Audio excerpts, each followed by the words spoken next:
বিসমিল্লাহির রহমানির রহিম। Welcome back from Saudi আরব।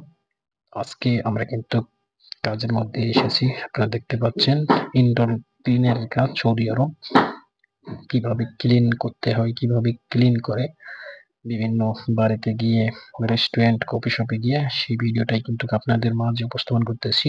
আপনারা দেখতে পাচ্ছেন বন্ধুরা, আপনারা যারা সৌদি আরবে আসবেন ক্লিয়ার বিষয়ে অনেকেই এই ধরনের কাজ করতে হবে। বিশেষ করে যারা লোড আনলোড বিষয়ে আসেন ক্লিন করতে, তাদের কিন্তু এই ধরনের কাজই করতে হবে। আপনারা অবশ্যই যাচাই বাছাই করে কিন্তু চলে আসবেন সৌদি আরবে, অন্যথায় সৌদি আরবে আসার দরকার নেই। আমরা আজকে একটা বাংলোর মধ্যে কিন্তু এসেছি ক্লিন করার জন্য। বাংলোটা বেশ কিন্তু বিশাল একটি বড় বাংলো, একবারে মরুভূমির মাঝখানে, অসাধারণ বাংলোটা। সেখানেই কিন্তু আজকে আমরা মূলত পরিষ্কার পরিচ্ছন্নতা করার জন্য চলে এসেছি। Sofa, chair, table. অবশ্যই যদি ভিডিওটা ভালো লাগে তাহলে অবশ্যই লাইক, কমেন্ট, শেয়ার করুন এবং পরিশেষে সাবস্ক্রাইব